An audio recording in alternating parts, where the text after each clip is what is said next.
She was 36 years old, and 8 months pregnant the night her husband drove off and left her standing in the snow. And the only thing she could think, in the first few seconds, was that the parking lot lights had a halo around them, the exact color of the heart monitors she used to watch at 3 in the morning. The inn was 40 minutes outside the city, the kind of place with a wood stove in the lobby and elk antlers over the bar, and the storm had been building since they'd sat down. Now it was a full nor'easter, the wind coming sideways off the water, and Adelaide Mallory, Addie, to everyone who thought they knew her, stood at the edge of the gravel lot in a wool coat that was already going stiff with ice, while the taillights of her husband's Land Rover shrank to 2 red points. And then to nothing. He had not done it in a rage. That was the part people never understood afterward. Trevor Mallory had done it the way a man cancels a reservation. He had looked at her across the table, in front of his mother and the woman in the cream-colored dress. And he had said, very calmly, that she was embarrassing herself, and that maybe she should call someone to come get her. And then he had stood, helped the other woman into her coat, and walked out into the storm with his hand at the small of that woman's back. His mother, Lorraine, had stayed in the booth long enough to finish her wine. When Lorraine passed Addie on the way to the door, she had patted her arm and said, in a voice warm as a heat lamp, that it was probably for the best, dear. You've always run yourself so ragged. The woman in the cream dress had her phone up the whole time, filming, smiling like she'd won something. Addie stood in the snow for what she would later realize was almost a full minute. She did not scream. She did not cry. Though her face was wet and she could not have told you, just then, how much of that was the storm. She put one gloved hand flat against the curve of her belly, where the baby had gone still and watchful the way babies do when the body around them tightens, and she breathed. In through the nose, slow 4 counts. Out slow 6. She had taught that breathing to 100 dying patients and their terrified families. It worked on her too. It had been built to. Then she pulled off her right glove, and with her bare cold thumb she touched the watch on the inside of her left wrist. It was a plain steel watch, scratched, the band worn soft. It had stopped being fashionable sometime around 1991. It was her mother's, and it still kept perfect time. And it was the only object Addie had carried unbroken through 4 years of being small. She pressed it once, the way you'd press your thumb to a pulse to be sure it was there. Then she took out her phone and made one call. She said 6 words. She said, "It's done." The Eastern Shore house. Then she hung up, and she walked the slow, careful walk of a heavily pregnant woman back toward the lit doorway of the inn. And she did not look at the road again. 18 minutes later, 2 dark SUVs came up the unplowed drive without hurry, the way that only vehicles built for this kind of night can move without hurry. A man in a long coat got out of the first one and crossed to her, holding a thermos and a heavy blanket. And he did not ask her if she was all right, because that was not his job, and because the answer was complicated. He wrapped the blanket around her shoulders. From the back of the second SUV, a younger woman lifted out a gray-muzzled chocolate lab who had been waiting in Addie's own car the whole evening, because Addie never went anywhere overnight without him and the dog. Moose, 11 years old, 2 pills a day for his heart, pushed his big head into her hip and groaned with relief. She got in. The dog got in with her. The doors closed with the soft, expensive sound of doors that cost more than most people's cars. And the SUVs turned and went back down the drive, into the white. And behind them the storm erased the tracks within minutes. And Trevor Mallory, somewhere out on the highway with his hand on another woman's knee, had no idea that anything had begun. He would learn. That was the whole of it, really. He would learn what everyone in that small, smug world had refused to learn for 4 years, and he would learn it the hard way. Because Addie's father had told her once that some lessons only take when they cost something, and she had decided, somewhere around the count of 4 in that frozen parking lot, that this one was going to cost everything. Her name was not Crane, or it was, but only the way a coat is yours when you bought it deliberately to look like someone else. She had been born Adelaide Hawthorne Sinclair, the only child of Edmund Hawthorne Sinclair. And, if that name means nothing to you, that is exactly as the family preferred it. The Hawthorne Sinclairs did not put their name on hockey arenas or buy naming rights to concert halls. They owned, through a lattice of holding companies and family trusts so deep that 2 separate business magazines had abandoned their attempts to map it, a private concern with interests in softwood and pulp across northern British Columbia, in hydroelectric generation, in container shipping out of the Maritimes, and in commercial real estate in 11 cities. There were estimates of the family's worth. There were always estimates. The lowest serious one ran to a number with 10 digits in it, and the lowest serious one was wrong by a wide margin, and the family liked it that way. Money that announces itself can be measured, and money that can be measured can be attacked. And Edmund Hawthorne Sinclair had spent his life ensuring that his daughter's inheritance was a thing the world could feel but never quite find. Addie had grown up inside that fortune the way a fish grows up inside water, so completely surrounded by it that she could not, for years, see it as a separate thing. It bent everything. It curved every smile in her direction, every invitation, every kindness, until by the time she was a teenager, she could stand in a room and feel like a draft under a door, the exact moment someone's interest tipped from her toward the name. By 20, she had stopped trying to count those moments. There were too many. Her mother changed everything. The way her mother changed everything, by dying. Adelaide Crane had married Edmund, and kept her own surname for her own reasons, and she had spent the back half of her 40s losing the use of her body one muscle group at a time to ALS while her mind stayed clear and furious to the end. Addie was 19 and 20 during those 2 years. She sat by the hospital bed, and then by the bed they brought home, and she learned to read a respirator the way other girls her age learned to read a room, and somewhere in the long gray middle of it, she made a decision she never bothered to explain to anyone. She decided she did not want to be the one who wrote the check for the best care money could buy. She wanted to be the one holding the hand. She wanted to be useful in the specific, physical, unglamorous way that her mother had needed someone to be useful, and that no amount of the family's money had ever quite been able to purchase. So she became a nurse. Not an administrator, not a hospital board figurehead with a wing named after her, a bedside nurse. And then, because she found she was good at the hardest version of it, a palliative care nurse, which is the kind of nursing where nobody gets better, and the whole job is to make the leaving gentler. She did her training under her mother's maiden name. She took a scholarship she did not need under that name. She finished near the top of her class, and then she moved to Halifax, where the Hawthorne Sinclair name meant nothing to anyone. And she rented a small flat with a view of a parking lot, and she drove a 9-year-old Subaru, and she wore scrubs to work, and the same steel watch every single day. And she let the world believe that Addie Crane was an ordinary tired woman, with an ordinary tired life. Her father did not fight her on it. Edmund Hawthorne Sinclair was a man who used about 40 words a day, and watched everything. He had seen his own marriage nearly come apart under the weight of the money, before Rosalind's illness stripped the two of them back down to what actually mattered. And he understood, in a way Addie did not have to explain, why his daughter needed to be loved by someone who did not know there was anything to love her for. The only thing he said, the morning she left, was that the quietest person at the table is rarely the weakest, and that she should let them find that out on their own time. She had carried the sentence around like a second watch ever since. She carried it into the hospital, where she sat with the dying. She carried it into a brewery tap room on the waterfront. One Saturday in October, where she met Trevor Mallory, because they reached for the same coat, off the same hook, and laughed about it. She carried it into the 4 years that came after, and in the end she would carry it back out the far side intact, while everything he had built on top of her collapsed into the harbor. Trevor Mallory was charming in the way that the second best person in any room is charming. He ran a small hospitality group, 2 restaurants and a boutique inn up the shore, and he talked about expansion the way some men talk about war, with a borrowed gravity that expected you to be impressed. When Addie first met him, she ran her usual 90-second assessment and got, for the first time in years, nothing. He didn't search her face for an angle. He didn't ask the careful questions people asked when they sensed money. He asked her about the patient she'd lost that week, and then he listened, actually listened, and remembered the man's name 3 days later.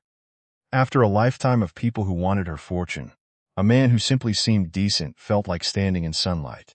She watched him for almost 2 years before she married him. She watched how he tipped. She watched how he spoke about staff who weren't in the room. She watched how he took a step back.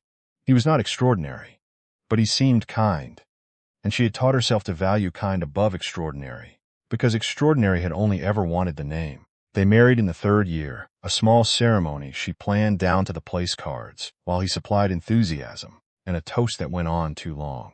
And then, the way these things go, the marriage settled into its real shape, and its real shape was this. She ran everything, and he consumed it, and he never once looked down to see what he was standing on. She managed the household, all of it, and she paid for most of it out of a nurse's salary, because the whole arrangement depended on him not knowing about the other money. The mortgage, the hydro and the heat, and the insurance and the property taxes. The groceries and the meals she cooked after 12-hour shifts. The dinner parties that kept his restaurant connections warm. The holiday cards she wrote and signed for both of them. The vet appointments for Moose, the rescue lab, who came with a thyroid condition, and, later, a failing heart, and whose 2 daily pills she set out in a little dish by the kettle every morning of his life. She also, without ever telling Trevor, ran the back office of his business, the scheduling software, the supplier accounts, the payroll system, the color-coded reservation calendar. Because she had built all of it during a slow winter when his bookkeeper quit, and because it turned out she was better at it than anyone he could afford to hire. Trevor managed nothing. He came home and ate the food, and slept in the fresh sheets, and woke up in a life that ran like a clean machine. And he believed, with the bottomless confidence of a man who has never had to find the breaker panel, that the machine was simply how the world worked. The gap between what she carried and what he noticed grew a little wider every season until it was a canyon. And he never saw the canyon, because she had built him a bridge across it. And he assumed the bridge was the ground. His mother made it worse, the way his mother made everything worse, by being warm about it. Lorraine Mallory was a retired school secretary from out west, who had run a front office for 30 years, and confused that with running an empire. She was not wealthy and not accomplished, but she was Trevor's mother, and she wielded that the way some people wield a clipboard. She visited often, and Addie prepared for each visit the way you prepare for an inspection, because every surface would be assessed and every shortfall filed. Lorraine's cruelty was soft and amiable and relentless. She never raised her voice. She simply observed things aloud, in a tone of helpless concern. You work such long hours, Addie. I do hope Trevor isn't fending for himself too much. A man needs a proper home. Addie's home was spotless. Addie's hours were long because she was sitting with the dying. She said none of this. She offered more tea. The exclusions matched the insults. Quiet, plausible, constant. A family Christmas in Banff arranged without her and presented as settled. A birthday she heard about the day before. A group chat she was added to 3 months late and never tagged in. When she raised it with Trevor, he gave her the same line every time, with the mild impatience of a man being asked to fix something that isn't broken. That's just how Mum is. Don't take everything so personally. He said it wearing a shirt she had ironed, at a table she had set, in a house she kept, eating a meal she had made, after a shift in which she had held the hand of a man taking his last breath, and then he reached for the salt without looking up. Lorraine had a lieutenant. Trevor's younger sister, Chelsea, who had inherited the family talent for cruelty disguised as a compliment. Honestly, Addie, I don't know how you keep it all going, Chelsea would say at gatherings, as though Addie's competence were a quaint hobby. You're like a little workhorse. We should put you out to stud. And everyone would laugh, and Addie would laugh too, and somewhere in the part of her mind none of them could see, she filed the word away. Workhorse. She had a long memory and a good filing system. It was, she would think later, the one skill all of them agreed she had, and the only one they would live to regret. She found out about Bianca Voss on a Tuesday, doing laundry, which is exactly the kind of small domestic moment in which most marriages actually end. A receipt in Trevor's blazer pocket. A restaurant in the city she'd never been to. On a Thursday he'd told her he was meeting a contractor. Dinner for 2, 2 entrees, a bottle, 1 dessert with 2 spoons. She stood over the dryer holding it. 9 weeks pregnant with a child she had told him about 6 days earlier. And she did not cry and she did not throw it. She folded it once and put it in her own coat pocket. And she finished the laundry, and she fed Moose. And she set the table for 2, and then she began, very quietly, to look. She was her father's daughter. Due diligence was the family religion. Over 4 weeks she built a file the way she built everything, with patience and dates and cross-references. Card statements showed a pattern of charges at restaurants and one inn, his own competitor's inn, which she found almost funny, going back 7 months. Phone records showed a number that appeared 60 times a month, and never once in any conversation he'd mentioned. One gray afternoon she parked across from his flagship restaurant and watched him walk a tall woman in a cream coat to a car and kiss her before she'd even closed the door. Bianca Voss, 31. A wine rep for a distributor, the kind of confident, well-lit woman who wears heels to a lunch meeting and wants to be noticed doing it. Addie documented all of it. Dates, places, amounts, a few photos taken at distance. She put it in a folder on a drive only she could reach, and she updated it every Sunday night the way she updated a patient chart, every entry timed and verified. She did not cry. She felt something shift instead, low and structural, like a load-bearing wall, quietly redistributing weight before anyone notices the crack. The test she had been running for 4 years had returned its result. She had hidden a fortune to find a man who would love her for nothing but herself, and she had found a man who loved her for her usefulness and was already shopping for a more entertaining version. Her father had told her to let them learn it the hard way. She was about to teach the seminar. The dinner at the inn was not an accident. It was a staging. It was their wedding anniversary, and Trevor had suggested the place up the shore, and Addie had gone because she was 8 months pregnant and had not left the house in days, and the loneliness had begun to sit on her chest like a weight. When they walked in, Bianca Voss was already at the bar, alone, waiting, and Addie understood the whole shape of the evening in a single breath. He had not planned an anniversary dinner with his wife. He had planned an evening with his mistress and brought his pregnant wife as set dressing, a thing to be sent home in a cab while the real night began. What she hadn't predicted was Lorraine, already installed in a corner booth, and Chelsea beside her. They had been waiting too. The whole thing was choreographed. A family dinner Addie had been invited to as an afterthought, a little play in which she was to sit quietly and decoratively while her husband's attention drifted to the bar, and his mother and sister pretended not to see. She sat through 40 minutes of it. She ate nothing. She watched Lorraine watch the bar.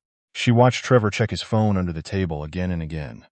The baby kicked twice, hard, the way babies do when the body around them goes rigid. Then Lorraine delivered the line that split the last seam. She reached over and patted Addie's hand and said, with enormous warmth, "You look done in, dear. Why don't you head home and rest? We'll look after Trevor. We'll look after Trevor," as if he were a child, as if Addie were the help being dismissed at the end of a shift, as if the woman at the bar were not the entire reason any of them were there. Addie stood. She picked up her bag. She walked out into the storm, and that was when Trevor followed her. Not to apologize, to manage her, catching her arm in the lot and leaning in close. "Don't make a scene, Addie. Just call yourself a cab." She pulled her arm free. He let go, stepped back, said the thing about her embarrassing herself, and went to find the car. And she stood there, while he loaded the other woman in, and his mother finished her wine, and Bianca Voss filmed it all, laughing. And then she was alone in the snow, with the lights haloed the color of a heart monitor. She touched her mother's watch. She made the call, and the part of her that had been small for 4 years quietly, permanently, stopped being small. She did not go home. She went to a house on the eastern shore that she had bought 3 years earlier under a trust name, a low, gray house, above the water that she had never mentioned to Trevor, never shown to anyone, kept stocked and warm and ready for the single reason that one day she might need a place that was entirely, unarguably hers. When she walked in, the lights were on. The wood stove was going. A doctor from a private practice was waiting in the front room, because her father did not do things by halves, and a security detail her father kept in the region had swept the house an hour before. The doctor checked the baby. Fine. Strong heartbeat. The whole pregnancy textbook. Addie had a bruise blooming on her hip from where she'd caught herself on the car, and her blood pressure was up. And the doctor told her to rest. She thanked him. Moose climbed onto the rug in front of the stove and went to sleep with the ease of a dog who has decided the worst is over. Then she called her father. Edmund Hawthorne Sinclair answered on the first ring. He always answered on the first ring when it was her. She told him it was finished. She told him she needed the full team by morning. Legal, financial, the investigators. There was a silence on the line, and it was not a confused silence. It was the silence of a quiet man holding very still, while something enormous moves into position behind his eyes. "Are you safe?" he said. Not a question, the way he said it. "And the baby?" "We're both fine. Moose is here too." She heard him breathe. She heard, underneath the breathing, a man deciding very deliberately not to deploy resources that could reshape a small economy. "Adelaide," he said. "Tell me what he did." She told him. The shove of it. The mother finishing her wine. The other woman filming. The snow, the storm, the 40 minutes from anywhere. The silence that came back was the kind that comes before the ground moves. "I'll be there by morning," he said. "Don't contact him. Don't answer anything. The team handles all of it now." And he hung up, and Addie sat in the warm room with her hand on her belly, and the baby turning slowly inside her like it was settling in to watch. and she did not sleep. She planned. By 9 the next morning, 3 things had happened, and Trevor Mallory was aware of none of them. The first was legal. 4 lawyers had filed an emergency protection order on Addie's behalf, supported by the doctor's documentation, and a detailed timeline assembled by the security detail, which had been parked at the edge of the inn's lot the entire evening as a matter of routine, and had everything. Timestamps, dashcam footage, the works. The second was financial. A forensic accountant had begun a full audit of Trevor's life, and it had taken less than a day, because Trevor's finances were not complicated, only leveraged. His own income covered his car and his bar tabs. Everything else, the mortgage, the household, and crucially the gaps in his business's cash flow during 3 separate slow quarters, had been quietly carried by Addie, some of it from her salary, and some of it in amounts small enough to escape notice. From a personal account tied to the trust, she had records of all of it. She had records of everything. The third was the one that mattered.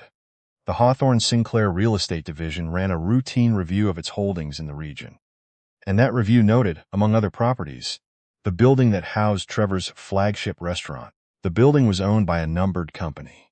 The numbered company was a subsidiary of a real estate trust, and the trust's largest single investor was a fund the family controlled. Addie did not own her husband's restaurant. She was only connected, through 3 patient layers of corporate architecture, to the entity that decided whether his lease was a comfortable place to be. There was more. The audit turned up the expansion deal Trevor had been bragging about for a year. A second inn, up the coast, the project that was going to make him. It needed bridge financing, and the financing was being arranged through a regional bank, and the bank's largest depositor was a trust administered by the family's chief counsel, a sharp, unhurried woman named Harriet Blanchard. The deal wasn't dead. It was simply now sitting on a table that Addie could reach across whenever she chose to. She did not reach, not yet. She sat in the gray house with the stove ticking and the dog at her feet, and read the reports, and she waited for her husband to notice that his whole life had walked out the door. It took him until the next night. He came home around 11, having dropped Bianca at her place, and spent 2 hours at a bar complaining to a friend about how sensitive his wife had become. The house was dark. Moose's dish sat empty by the kettle, but Moose was gone. Her side of the closet was untouched, but her prenatal vitamins were gone, and her toothbrush, and the old steel watch she sometimes left on the nightstand. He called her. Nothing. He texted. Delivered, read, no reply. He called Lorraine, who told him she'd gone off to sulk at a girlfriend's and would be back by morning. She always comes back, that one. She did not come back. By noon the day after, a lawyer Trevor had never heard a phone to tell him a protection order had been filed, that he was not to contact his wife directly, and that all communication would now run through counsel. A divorce petition was being prepared. His first reaction was anger. His second was confusion. His third, when his own lawyer finished reading the financial documentation, was fear, the specific clean fear of a man who has shown, all at once, the true size of the thing he stood on, and the fact that it has just walked away. She kept records of every payment, Trevor, the lawyer said. Every gap she covered in the business. There's a medical report. There's footage from that night. What exactly happened up at that inn? Trevor sat in the lawyer's office and felt the floor shift, not all at once, but the way a building shifts when someone begins, very methodically, removing the load-bearing blocks one at a time. Her revenge was not loud. It was architectural. She did not attack his life. She subtracted herself from it, and the subtraction revealed the shape of the hole she'd been filling for 4 years. The first week, his payroll software locked him out, because the license and the logins were under an account he'd never bothered to learn the password to. He could not run the next pay run. 2-line cooks quit when their checks were late. The second week, the suppliers, the produce, the seafood, the wine accounts. Every one of them set up under Addie's careful automated system.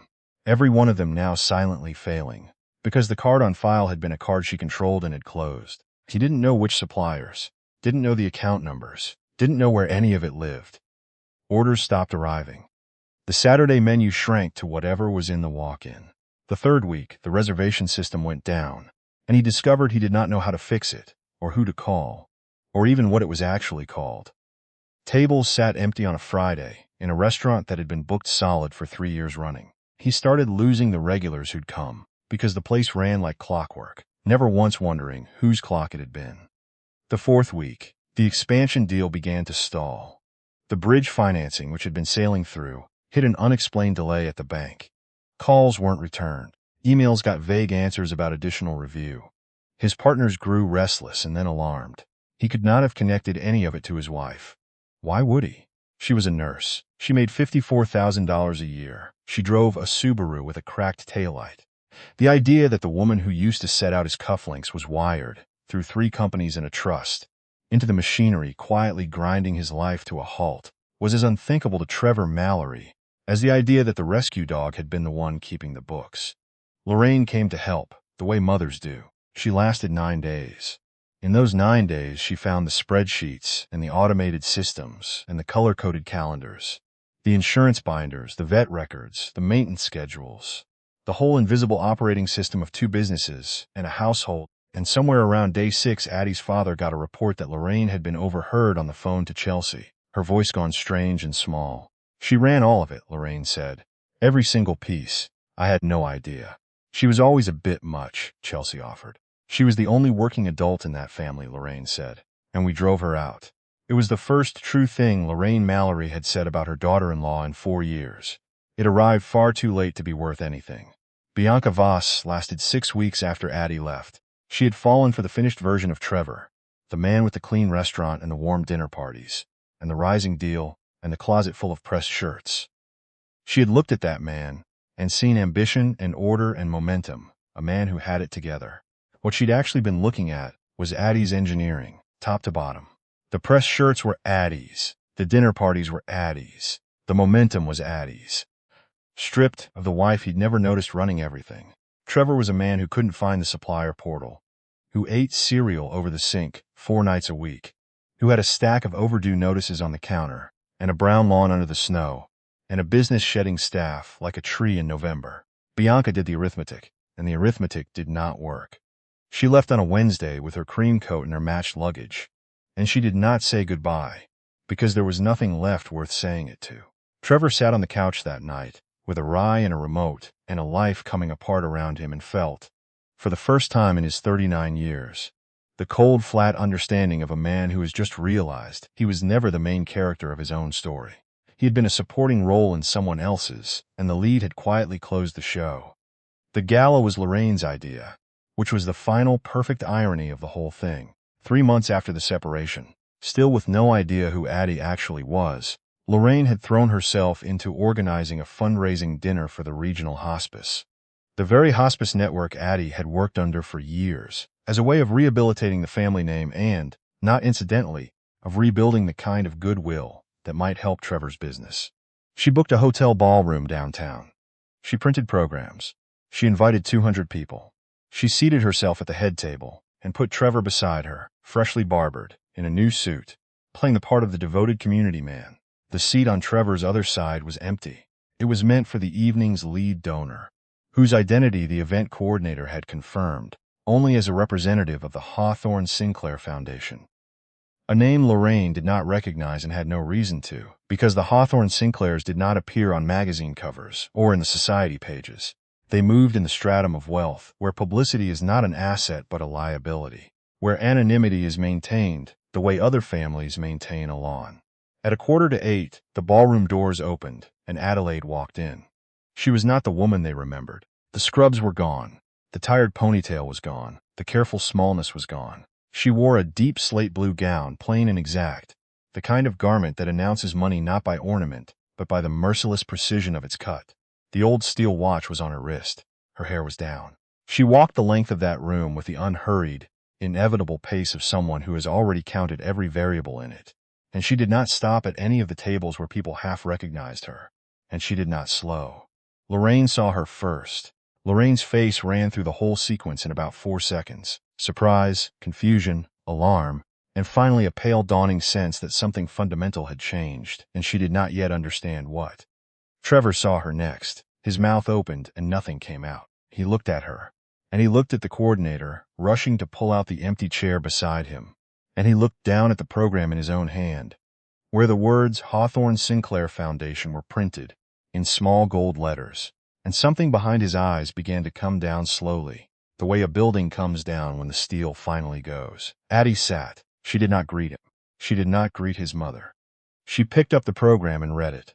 The coordinator went to the microphone and introduced the evening's lead benefactor, the Hawthorne Sinclair Foundation, one of the largest private philanthropic organizations in the country, tonight represented by its newly appointed director, Adelaide Hawthorne Sinclair. The room applauded.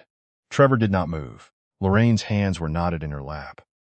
Addie rose and walked to the podium and looked out at 200 faces, some of them familiar from hospital corridors, some of them from Trevor's circle, most of them strangers.